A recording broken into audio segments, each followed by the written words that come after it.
Today on Straight Talk Africa, the Zimbabwean military struck. Major General S.B. Moyo, the Army Chief of Staff, speaking on Zimbabwean Broadcasting Corporation, says President Robert Mugabe and his family are safe and sound, and their security is guaranteed. General Moyo says the army is targeting criminals around Mr. Mugabe who are committing crimes that are causing social and economic suffering in the country in order to bring them to justice. That's coming up next right here on Straight Talk Africa. Hello, welcome to Straight Talk Africa, live from the Voice of America studios here in Washington. I am Shaka Sali. Today, we are preempting VOA's special Boko Haram broadcast to take an in-depth look at Wednesday's unfolding political uncertainty in Zimbabwe. VOA's Boko Haram documentary, A Journey from Evil, will air at a later date. Zimbabwe's military seized the power early Wednesday, saying it was targeting criminals around President Robert Mugabe, the only ruler the country has known in its 37 years of independence. After nearly 4 decades in office, President Mugabe may have finally gone too far in firing his vice president and positioning his wife to succeed him. Zimbabwe's military says it is not carrying out a military takeover of the government and that both Mugabe and his family are safe. The Defense Force spokesman says they are focusing on individuals who are attempting to create havoc. We are only targeting criminals around him who are committing crimes that are causing social and economic suffering in the country in order to bring them to justice. As soon as we have accomplished our mission, we expect that the situation will return to normalcy. There are witness reports of at least 3 explosions and heavy gunfire in the capital city of Harare early Wednesday. The military is encouraging the public to restrict their travel unless necessary. The U.S. Embassy warned American citizens via its website to shelter in their residences and work from home on Wednesday. To learn more about the latest developments in Zimbabwe, we are joined on the telephone line from the capital, Harare, by Godwin Mungudia, VOA's Studio 7 reporter. Good evening, Godwin. Good evening, how are you? I am hugely terrific. Talk to us about the mood from your vantage point. Well, the situation here in Harare is very calm. Early in the morning with soldiers of the city blocking some roads and preventing people from through these roads. But right now, as I speak to you, the army have scaled down operations, especially in the city center. They are allowing people to move about freely and, through some of these roads that were blockaded in the morning. And the city is usual, and most of the people that I talked to were very happy about today's developments, but obviously there were some that were not happy about what was happening. Now, I'm sure that, Godwin, you have met and interacted with a lot of people on the ground. What is the general impression? Are they happy? Are they celebrating? Or are they cursing the events of Wednesday? My observation from the people that I've spoken to, most of them are generally happy. Remember, we have many young people here, and many were saying this is a good opportunity. They were thanking the army, for taking this bold move because they believe it gives them a chance to start a new life. Most of these young people have known only one president.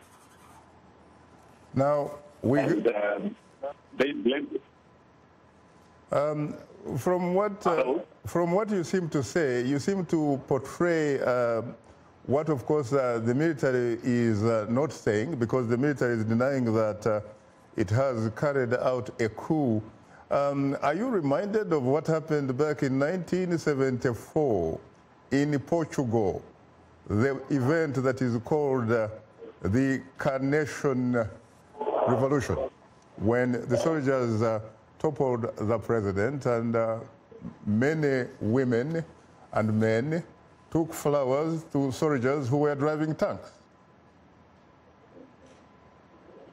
Yeah, well, I listened to the wedding by the army, and most people here are taking it as a coup, and they obviously welcome it, and it goes for none of them.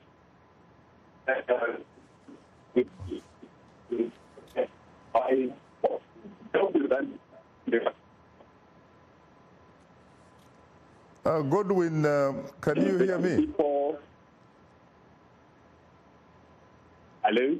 Can you hear me? Yes.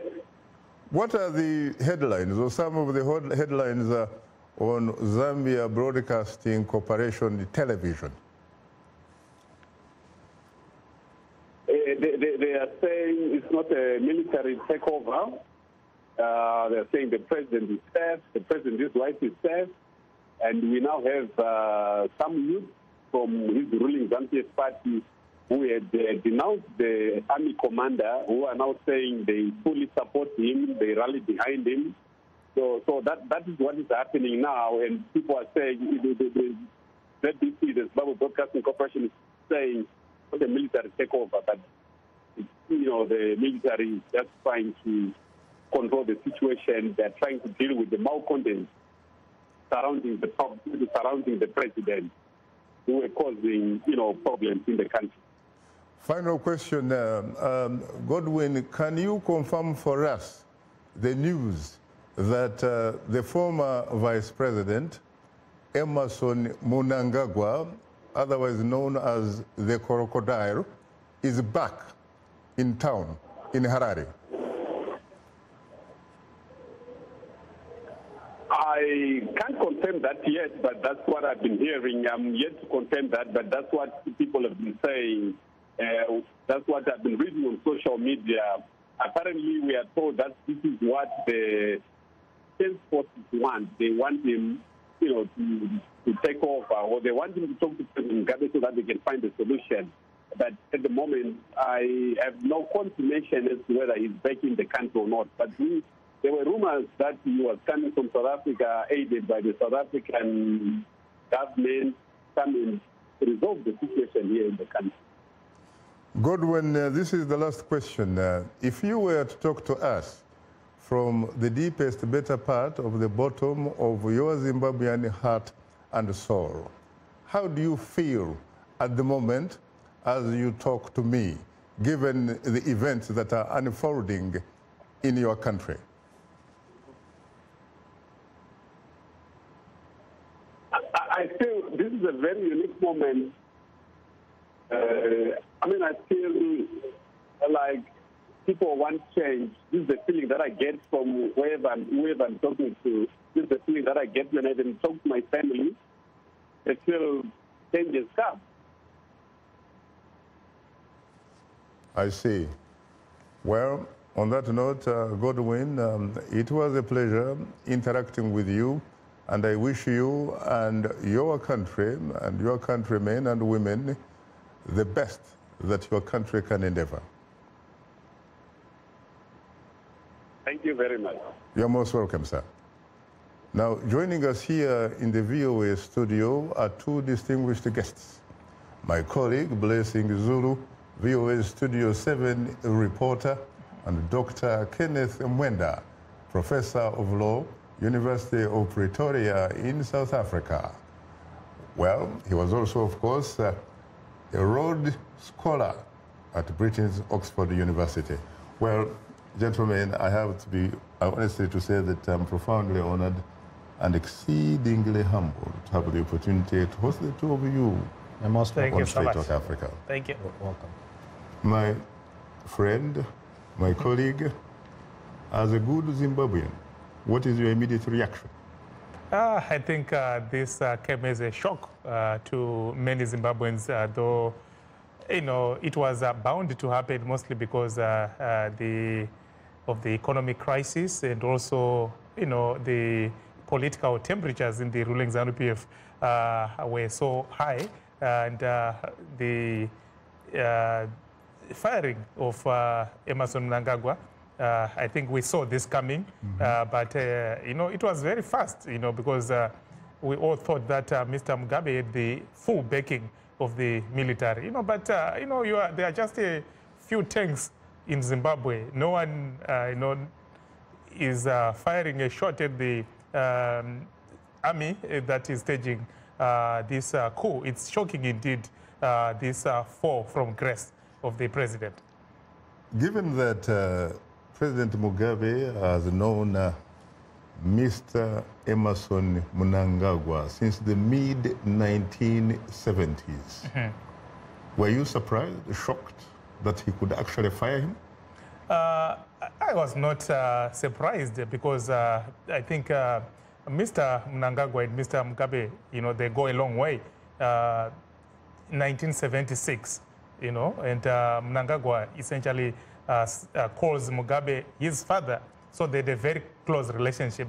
But, you know, Mr. Mugabe's wife, Grace Mugabe, I think she was also aspiring to succeed Mr. Mugabe. I think that is where the problem started. And, you know, it was imminent, you know, that Mr. Mnangagwa was going to be given the boot by President Robert Mugabe.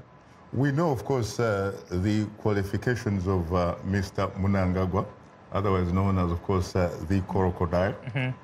But what about the qualifications of Dr. Grace Mugabe, a lady that has the distinction, apparently, the only one probably in the world, who actually earned a doctorate degree in sociology at the University of Zimbabwe within 2 months. And there is apparently no evidence of a dissertation in any archives, not in Anaba University, where the world's dissertations used to be kept, or actually at the archives of the University of Zimbabwe. Yeah, so I think this was also an attempt to fast track yourself, you know, into becoming the president, because like you are saying, the PhD was done in a record time, and many people think that you know, she did not study for that PhD. She was just given to enhance a profile. Was it some way of perhaps putting her in a situation where she could be a legitimate rival to a Dr. Joyce Mujuru, who at that time had been vice president and had actually studied, frankly, for her PhD? Indeed, because at that time Mujuru was seen as the threat. She was the vice president. Mnangagwa was a mere minister. And, you know, Mujuru ended up being fired and Mnangagwa taking that position. I'm sure that you've talked with a lot of people, Blessings, as you often do. What are people telling you from the ground in Harare and Bulawayo and elsewhere in Zimbabwe? I think the majority of Zimbabweans are worried. They don't know, you know, the military is not saying exactly what they want to do, because initially General Chiwenga was saying that they were doing this because they were not happy, because they were alleging that Mugabe was purging war veterans from the ruling ZANU-PF party.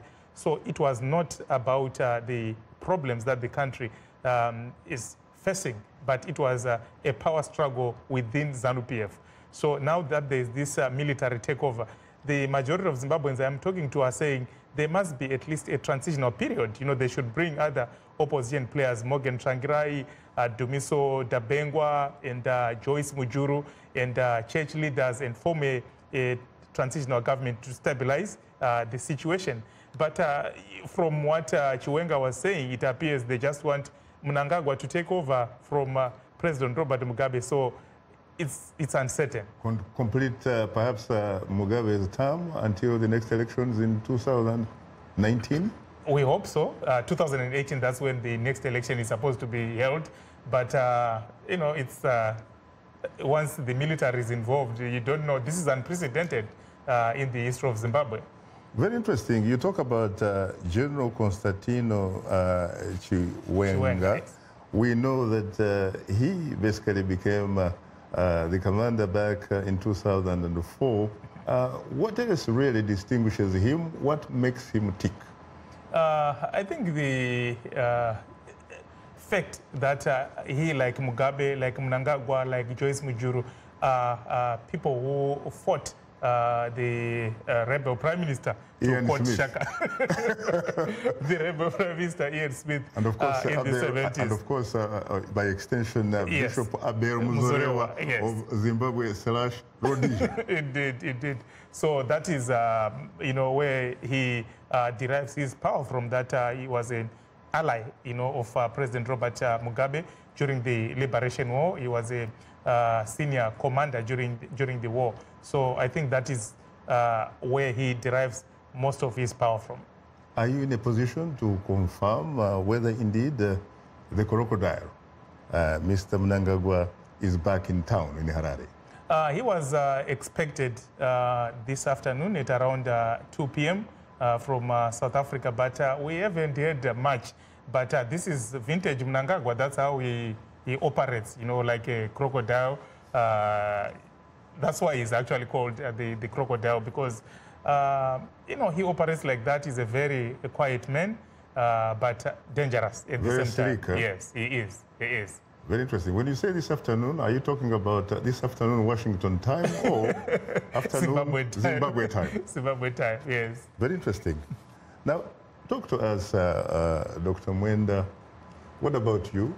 Your immediate reaction, really. After all, let's face it, you once belonged to the same bloc. The Federation. Rhodesia. Of Rhodesia and Nyasaland, yes. And in fact... Zimbabwe was southern Rhodesia, Zambia was northern Rhodesia. That is true. And you've also had an opportunity, in fact, to use some of the money that was extracted out of that empire belonging to Sir John Cecil Rhodes. You were a Rhodes Scholar at Oxford University. Yes, indeed. Thank you, Shaka. I think there are two schools of thought currently. We are seeing a lot of media reports on the internet, social media, and so forth. One school of thought is that there is a military coup in Zimbabwe. The other school of thought, which the military are actually advocating, is that it's not a military coup. They're just putting in place certain mechanisms to ensure that they get rid of criminals around the president. Now, from a sort of jurisprudence legal theory point of view, there are a number of things that one may look at. I wouldn't want to rush to confirm whether this is a military coup or not, but to look at some of the incidences and factors which are usually present when there's a military coup. Number one, you need the military to be in office to take over power. Number two, they have to be in effective control. The question is, are they in effective control? They are what we call pillars of support in any state machinery, the judiciary, the police, the defense. Do they have control of all these institutions? To me, it would be as if President Mugabe has just taken sabbatical, is on leave. They've openly conceded that they are not usurping powers of the president. They are simply aiding or assisting the president in a situation, for example, where he can be incapacitated. In fact, they continue, for example, to address him as His Excellency, the President, Comrade Robert Mugabe. And the Commander of the Armed Forces. And the Commander of the Armed Forces. Correct. But do they, in fact, take orders from him, from what you see? Now, the other issue, Shaka, is that they are not operating within the confines of the Constitution. Because if you look at the Constitution, it's probably the Vice President who should be deputizing the President, not the military. Correct. But in the event of a situation like this, is a very novel situation. Typically, military coups, when they happen in a flash of a moment. The Constitution is suspended, and quickly there's an announcement that there's maybe an interim government and so forth. But this hasn't happened in Zimbabwe. It's moving a little bit slow. So it's raising a lot of questions. What type of arrangement is happening or taking place in Zimbabwe? Southern Africa, as I've pointed out on this show previously, has had very peaceful transitions. I think President Mugabe pushed his luck too far in removing the vice president and trying to prop up credentials of his wife as a possible successor. That was a very risky decision that he took. And I think this is what has created all this mess. You obviously, when you say Southern Africa, are you forgetting that Madagascar could probably be one of those It's an island. It's an island. It's not on the mainland. It's an island, yes. But it's in the region. But very interesting, when you talk about whether this is a military coup or not a military coup, what about the fact that we are using words like seizing power? When you talk about seizing power, as a lawyer, what does that mean? Doesn't that probably mean you have probably overthrown some sort of constitutional order? Good question. There are two, we have to distinguish power and legal authority. De facto, they could have power, but de jure, by law, it still resides in President Mugabe. And we have to be very careful. And as I pointed out, the judiciary, is the judiciary with the military or with the president duly sworn in under the Constitution? Mm-hmm. I think these are very important jurisprudential questions that will generate a lot of debate. But one of the critical things to look at, if you're looking at a successful military coup, is to look at what we call the vision for tomorrow. Mm-hmm. There has to be unity across the country and mass participation for a successful sort of social movement to move into the next phase. The Zimbabwean case doesn't strike me as one which has a vision for tomorrow. What happens when we take over power? Mm-hmm. What are the arrangements? I don't think that question has been addressed. And in a lot of these type of situations, what will happen is that you may cross over. Quite rightly, President Mugabe steps down, but there might be chaos, people fighting for power, because there's no unity of purpose going forward. It is very interesting that the soldiers of Zimbabwe may in fact be very smart and probably borrowing a leaf.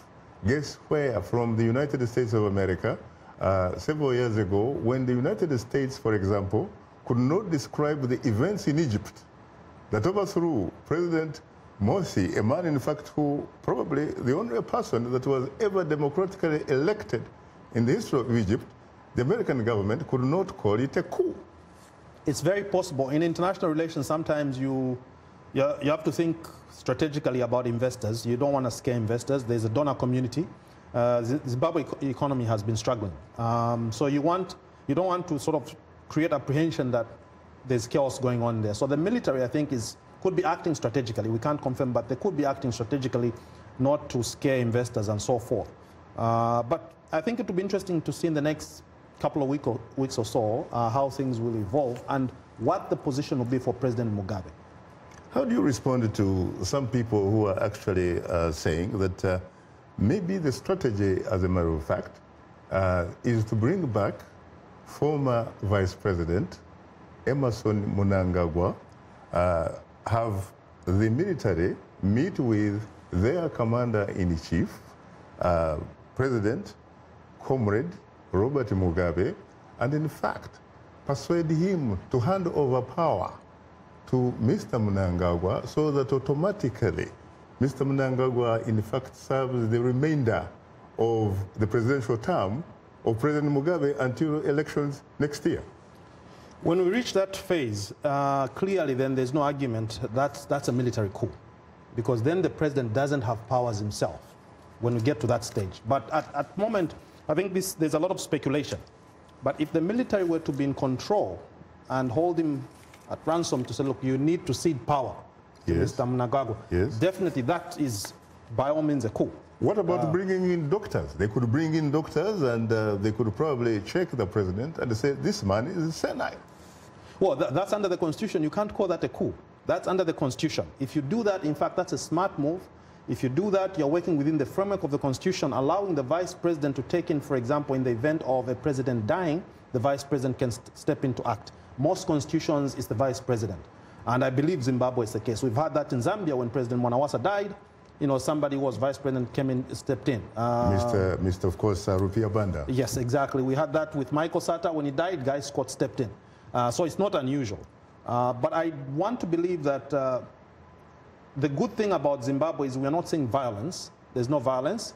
There's good enough evidence through the media reports that President Mugabe is safe and his family is safe, which we commend the Zimbabwean people for. Like I said, Southern Africa, we tend to do things in a much more constructive way, and I hope Zimbabwe will find a constructive solution. Very interesting. What about you, Blessings? You know, I think talking to the people who are organizing this, I think I would differ with him a bit and call it a coup. They really want Mr. Mugabe to leave power. You know, they are talking about a certain agreement that they made during the Liberation War. Of course, I was challenging them about this, but they are saying that they agreed that at some point Emmerson Mnangagwa is to take over from Mugabe. Although Mnangagwa, if you look at the ZANU-PF hierarchy, is not you know, the most senior. There are many who have fallen by the wayside. But he was the first vice president. Not exactly. Remember, Mugabe has had 7 vice presidents up to now. No, I'm talking about more recently. More recently, yes. Yeah, but, more recently, because he was a man in a position that people characterize as being a heartbeat away from the big Insharada, my friend, from State House. No, we are going back to their claim that they made an agreement that there was a sort of a hierarchy. You know, one can argue did they make that agreement? In the 70s. Really? But Mnangagwa, yes, that's what they are saying. That's what these guys are saying. At the time, Mnangagwa was a special assistant to Robert Gabriel Mugabe. That's why we are challenging them. That's why, you know, Chiwenga, the General Chiwenga, I think what he merely wants is for Mnangagwa to take over. Because remember, Joyce Mujuru was senior to Mnangagwa during the Liberation War. She's one of the very few commanders, women commanders, female commanders, yes, during the Liberation War. She was kicked out in 2014, and these war veterans said nothing. And she has since, yes, of course, founded her own political party. Yes, and you have people like Rugari Gumbo, you know, who were in the so-called Rechimrenga, the War Council. They were kicked out together with Joyce Mujuru in 2014, and nobody said anything, you know. But now that Mnangagwa has been kicked out, all of a sudden the military is jumping in, the war veterans and everyone is saying this must stop. Why should that be surprising, given that you know as well as I do that Mr. Mnangagwa at one time was Minister of Defense, Minister of Security, yes. He was also, of course, Minister of Justice, Speaker of the National Assembly. He was also, I think, Executive Director General of the National Intelligence. But unfortunately, like, he was holding those positions, but when it comes to being elected, he's not very popular in the party. You know, in 2014, she actually lost to Joyce Mujuru. Yes. You know, because by then you had to be elected by all the 10 provinces. Correct. Yes. Correct. I mean, he could not do that. And then he changed the constitution because he was the party secretary for legal affairs. Right. To say there is now one center of power. Which is? Mugabe alone will appoint his deputies and everyone. You know, the only 3 people that are not appointed by Mugabe is, in ZANU-PF rather, is the president is appointed by the people, and then the Women's League boss, who is Grace Mugabe, that one is also appointed, and the youth boss.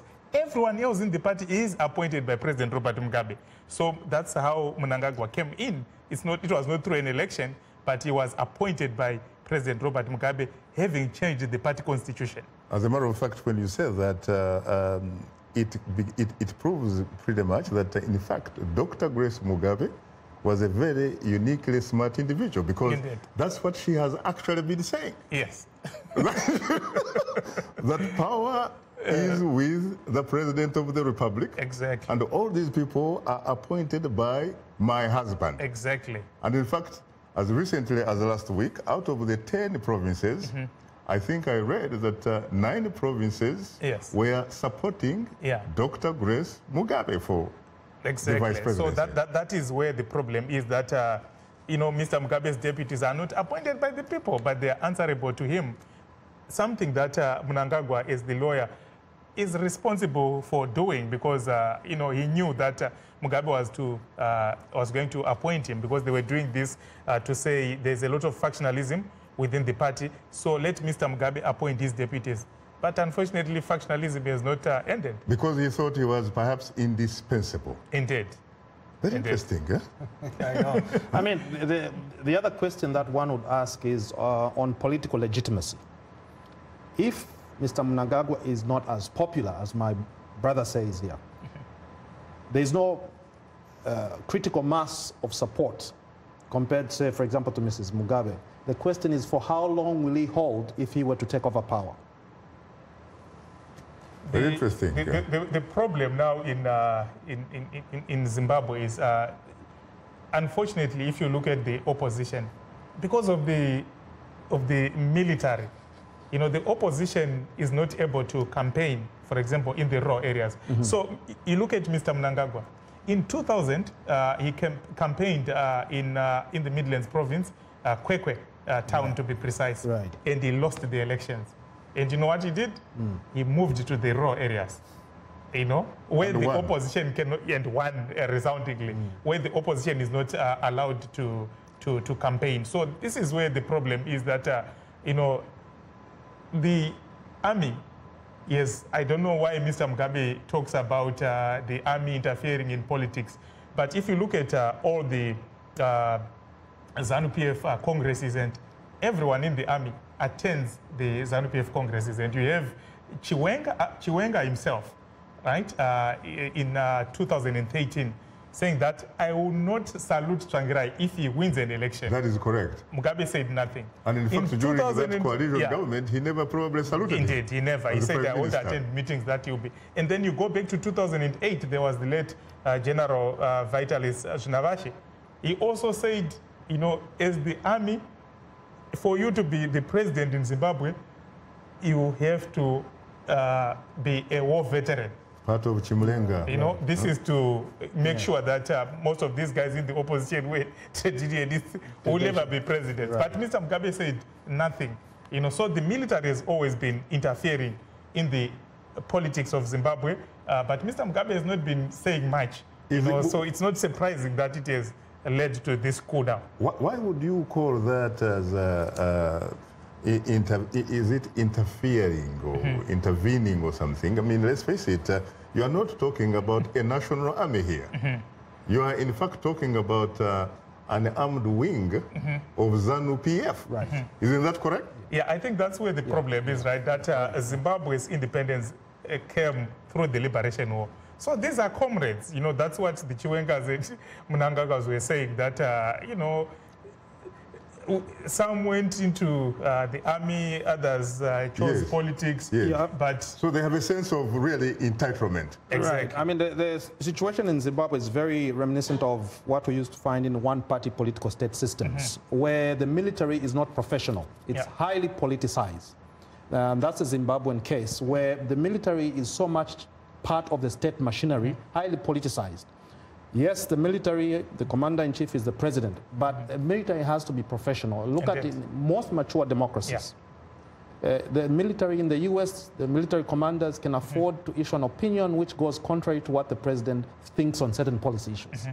But in a situation where the military are in the president's pocket. Exactly. Right. So basically, you are really looking at the ruling party not really being separate or different from for example, the state, really. Yes, precisely. So the two are fused here. Precisely. And yet, politically, they give the appearance that Zimbabwe, like a lot of other countries, is a multi-party country, multi-party politics, but in fact, they function on a one-party state de facto template. Yes, de facto one-party state. Very interesting. The Constitution says multi-party politics, but in reality, it's de facto one-party state. Very interesting. So, tell us about this great man called Mugabe, because frankly, I know that here in the West, they regard him as an autocrat, as somebody who stole the land from the 4,500 white commercial farmers and ruined the Zimbabwean economy. And yet, when you talk to a lot of Africans, they celebrate this man. As a matter of fact, even when he comes to New York, these annual September UN General Assembly events, a lot of Africans are actually waiting to watch him on television, listening to what comes out of his mouth. What kind of person, really?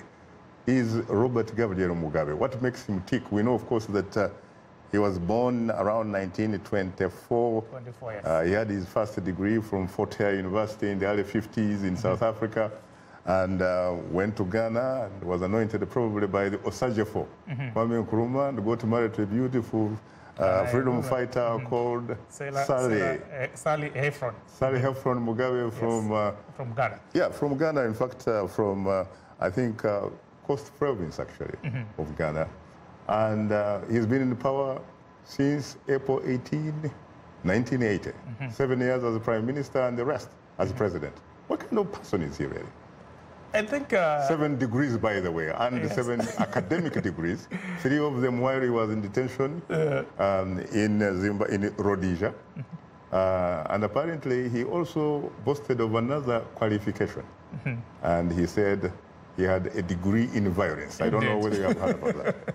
Yes, he has said that. But, you know, the problem with Mr. Mugabe is that many people don't understand him. One thing that you cannot take away from him is he's very smart. He's very smart. Remarkably articulate. Yes, he's a very powerful orator, you know. So, and he claims, you know, to be a Pan-Africanist. You know, this is why whatever he says. What do you mean he claims? I don't know. If you look at He supported a lot of African countries which were waging, you know, liberation struggles. But the problem is when you come to his domestic policies. Correct. You know, it's a contradiction. A lot of those types of people are like that. Indeed. So you meet Ugandan President Yoweri Museveni, he tells you he's a Pan-Africanist. Exactly. But when you look at his domestic policy, you say, wait a minute. Yeah. And some of the policies, you know, like the land reform program, it was not bad. You know, if you tell fellow Africans that there is need for land reform, everyone supports it. But so Mugabe goes out and says, you know, sanctions were imposed on my government simply because I took land from the few whites and empowered the blacks. Land reform, the majority of Zimbabweans supported, but unfortunately... Did he, in fact, empower the blacks in Unfortunately, He did not. He himself has more than 10 farms. So all his ministers have more than 10 farms. So when he talks about empowerment, it is selective empowerment. Exactly.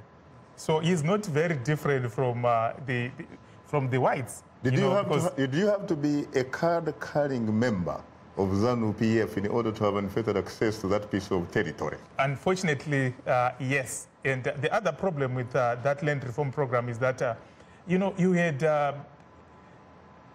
black laborers, you know, we had been on the farms for years, you know, 40 years. So I think it would have been better if he had also empowered those. You know, they would have worked on the farms for 20, 30 years. They had that experience. Because remember, if you look at the history of Zimbabwe, the land reform started around 1908, you know, when the whites thought that there was gold in Zimbabwe. They didn't find gold, so they turned to land. So, but the majority of the whites failed, and the few that succeeded excelled. But so you had found the same. Kilom. Yes. So you also had the same with the black laborers. You know, they were very good. They'd gone. I would think that the government should have empowered them, but unfortunately, they were not empowered. The majority of them went to South Africa, and some are in Zambia. Some went as far as Nigeria. Zimbabwe's crisis, I think, kind of got more formalized as a crisis after the birth of ZANU-PF. Remember there was ZAPU under Joshua Nkomo. Joshua Nkomo, indeed, Joshua Nkomo was fighting from Lusaka, Zambia. Yes. That's where he was based. Mugabe was mainly operating from Mozambique and Tanzania. Correct. Okay. Now, when Nkomo was messed up, almost assassinated at some point, then eventually there was the birth of this ZANU-PF. That was now the birth of a one-party state in Zimbabwe. And what about, of course, the rivalry between people like Mugabe and the late Reverend Ndabadingi Sitori? Mugabe, you know, it was a coup of some sort. You know, it is the same. This is why these guys are saying we are the ones, you know, who put you in power, because they are the ones that led the rebellion against Ndabadingi and elevated Mugabe. So it's payback time. So they are saying, you know, now you are saying all this, but the majority of the war veterans were already in Mozambique, you know, in 1973, and Mugabe came later on, like 1976, you know, and then they elevated him, they kicked out Tabadingistoli. So, you know, it's a kind of a history of course, if you look at the history of ZANU-PF. Blessing, tell us a little bit about the good side of Mugabe, because in fact there's plenty of good side of Mugabe. Look at the educational policies, for example, in Zimbabwe. I think as a result of that, even up to now, Zimbabwe is arguably one of the most illiterate nations in Africa and indeed globally. What about at one time the healthcare policies and all that kind of stuff? Talk to us about that. Yeah, indeed. I think the first years were very good for Zimbabwe in terms of the education. You talked about health. The first 20 years? Yes. As a matter of fact, my first and last time to interview President Mugabe was in 2000 in New York City, when there was a special session on the war in the DRC. I got that interview courtesy of George Charamba and Wengweri at that time. I wonder where the two are right now, George Charamba and Wengweri. Left government office, and Charamba remains the spokesperson and also presidential spokesperson. But interestingly, he backs Mnangagwa. So really, yeah, very interesting. So, which means probably George Charamba, if you are watching this program or listening, you might in fact once again come handy and give me an unfettered access to the next Zimbabwean president, if that should be perhaps the crocodile. Yes. So you asked about the good side. I think Mr. Mugabe has very good policies. I think the only problem mostly is the implementation. You know, black empowerment programs, he has introduced this program to say, if you want to come and invest in Zimbabwe, you must at least give 51% of your stake to the blacks. Fair and fine. But unfortunately, you know, it's only people who are around him. So the policies are good in terms of education, economic empowerment, but the implementation is where he has been lacking. You know, it is interesting because I was reading somewhere and someone said, in fact, this is a leader of Zimbabwe's influential liberation war veterans. He said, it's the end of a very painful and sad chapter in the history of a young nation in which a dictator, as he became old, surrendered his court to a gang of thieves around his wife. Do you relate with that sort of observation? Yeah, that's why I mean the war veterans were saying before there was this military coup, Grace had staged a bedroom coup, you know, to usurp power. And this is exactly what they are saying they are fighting against. So it's a military coup versus bedroom coup. Well, you don't really need to talk about a bedroom coup. Let's face it, if you are somebody's wife or somebody's husband, frankly, you must have a unique position to influence that particular other significant party. Indeed. Because you'll be the first person to see that individual and the last person to see that individual. Indeed. And why not? Well, you're tuned into Straight Talk Africa. To participate in our conversation, please call us at 202-619-3111. The US country code is 1. We'll continue our discussion in a moment, so please don't go away. Today's youth are not just the next generation of African leaders, they are today's leaders. And this is the time to invest in them. Today, not tomorrow. So let's connect. Let's engage with each other on issues that will transform our societies. Innovation, leadership, entrepreneurship, things that you're doing to move the continent forward, to make you the greatest generation that Africa has known. It's Upfront every Wednesday, 1730 UTC, right here on the Voice of America. If you like today's show, please write and tell us what you think or give us some suggestions. Be sure to tell us what station you're tuned into. Our address, Straight Talk Africa, Voice of America, 330 Independence Avenue Southwest, Washington, D.C. 20237 USA, or send us an email at africatv@voanews.com. Log on to our website at voaafrica.com, or post your comments on Facebook. Keywords Straight Talk Africa. Thank you very much, Esther Gizi-Ewart. And of course, this is Straight Talk Africa coming to you live from Washington. Let me come to you again. I'm sorry that I had to interject because, you know, there's no democracy in Studio 52. If your producer says you go for a break, you have to go. Indeed. No questions asked. It's just like being a loyal soldier on a parade square. Now, what sort of lessons, frankly, do you think that Africa can learn out of this very interesting experience, really, in Zimbabwe, Kenneth? Yes. You have a lot of other Africans presiding over the same conditions, really, as we talk. Yeah. If you look at the history of military coups in Africa, particularly, we've had elsewhere, you know, Asia and so forth, but in Africa particularly, most military coups have been very violent. A few have been peaceful. So if and when this does turn out to be a military coup, we want to commend the Zimbabwean people for having gone the non-violent way. Yes. No life has been lost so far from the reports. Yes. And that's a very civilized way of doing things, although it's unconstitutional. That is very interesting. In fact, there are more people who have actually been killed during elections in Kenya. And elections, frankly, at least the democratic elections, you expect this to be the moral equivalent of a wedding, not a funeral. Right. But you have not had reports about people being killed in Zimbabwe. Yes, the Zimbabwean people have shown a lot of political maturity. This thing has been going on for a long time. In other countries, you would have people fighting from the bush already. That is It correct. has not happened in Zimbabwe. Nigerian coups used to be it never relatively... It never happened in Zambia 27 years. People were fed up, but we went by the constitution. The Zimbabweans waited until the very last moment when they were pushed to the edge. I think other democracies in Africa, especially Francophone countries, need to learn something.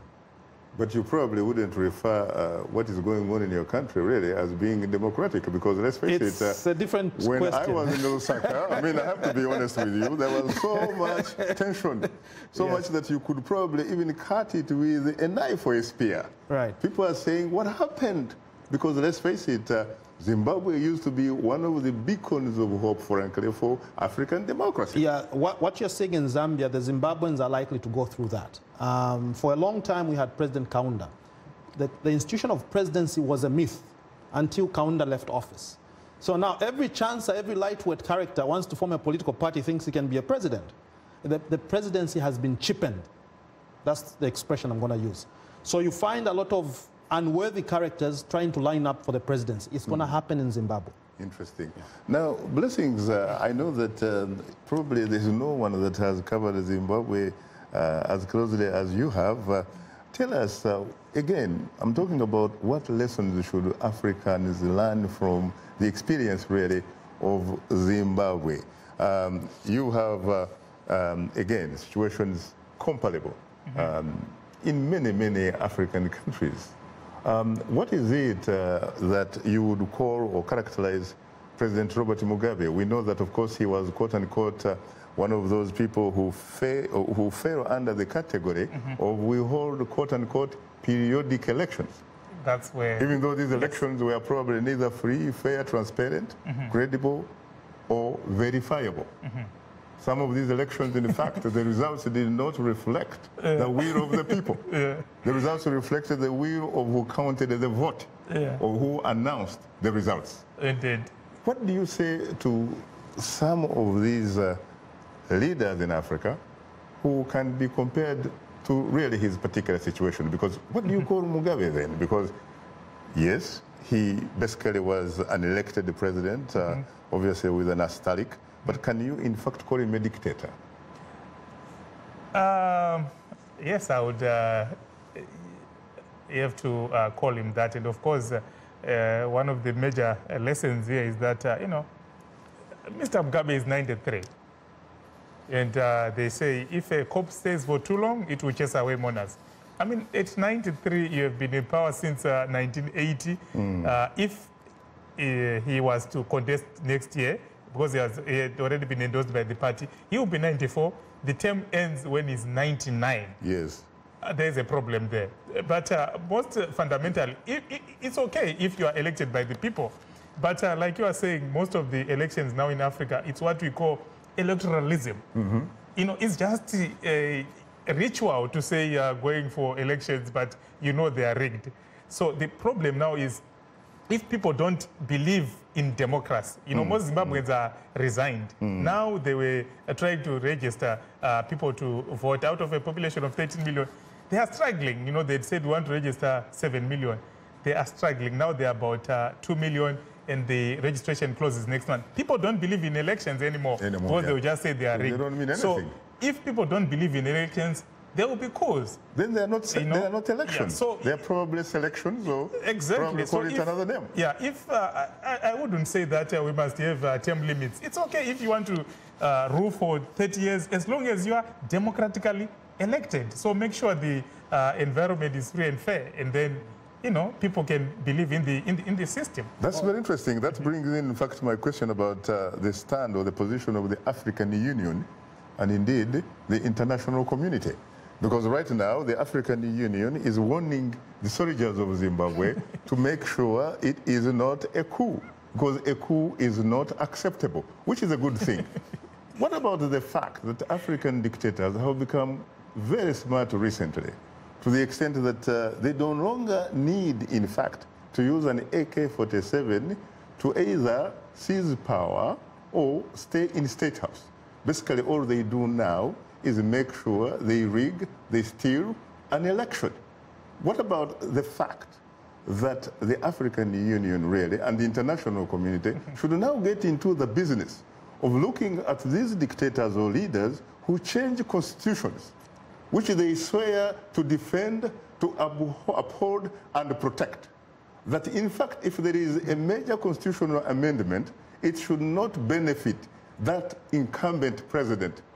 And or if a president changes the constitution for what is seen to be personal or political gain, he should not be recognized internationally. What about that? Thanks, Shaka. There is, in political science, the concept of the Westphalian concept of a nation state. Right. Which proceeds on the basis that a state is an entity and there's no need for interference in the domestic affairs of a state from outside. So a lot of African states want to utilize that old Westphalian model because we're under globalization now. The world has changed. The landscape has changed. We can no longer operate under the Westphalian model. You know, it's a globalized world. International relations, it's interconnected.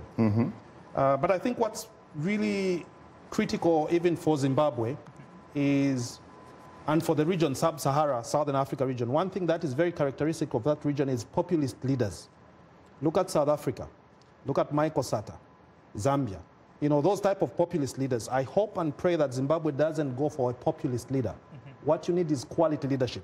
The West Africans are providing good role models of quality leaders in recent times. Correct. You can see the type of leaders that they're selecting. They're not picking people who are just, you know, dancing in the streets or drinking, you know, the local brew. You also saw, of course, how ECO was solved the political crisis in the Gambia. Right.